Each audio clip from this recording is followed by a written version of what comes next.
Hello everyone, welcome back to my channel, and if you're new here, do subscribe for more new recipe videos.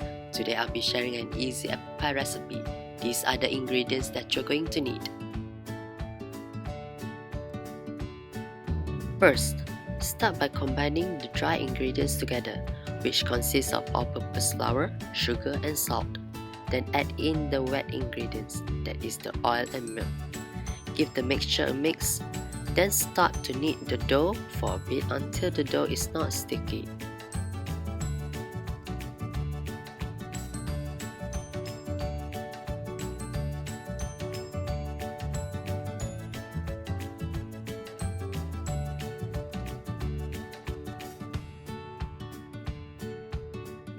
Split the dough into two portions where the bigger portion is for the bottom part of the pie. Roll out the dough. Make sure to dust your rolling pin and work top with a little bit of flour to prevent sticking. Place the rollout dough into your round baking dish. Press firmly onto the dish to seal the dough. Then using a plastic wrap, wrap the remaining dough. Place both the dough and the baking dish into the fridge while we get ready for our apple fillings.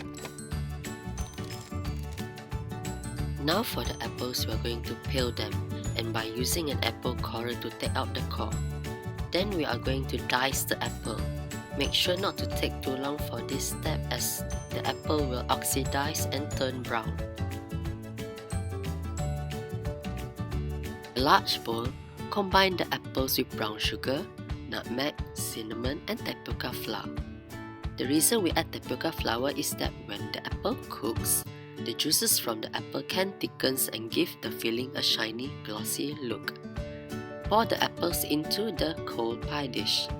Then we will roll out the top layer using the remaining dough.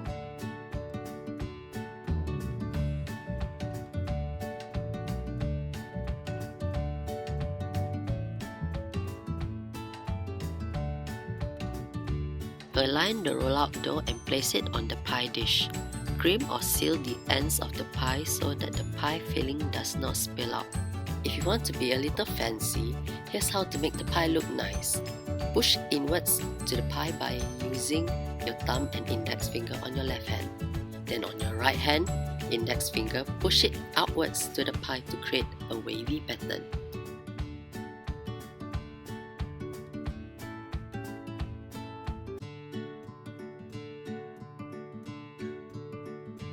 Brush the top of the pie with egg wash.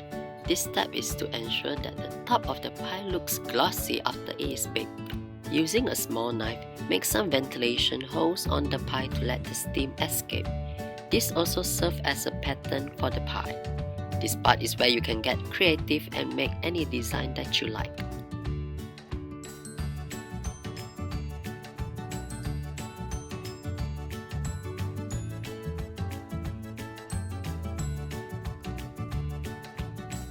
Sprinkle some coarse sugar on top to give it a little crunch.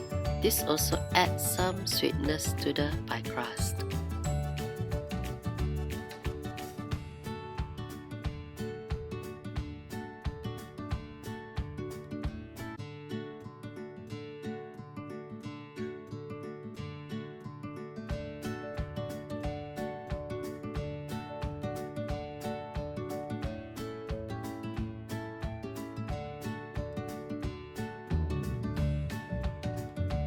Ta-da! It's done. Let it cool for at least 3 hours before cutting the pie.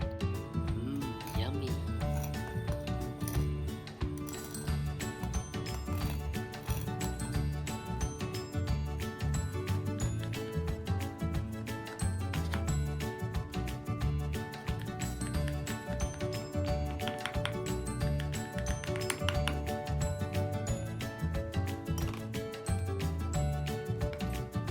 Thank you for watching. Do subscribe for more upcoming videos.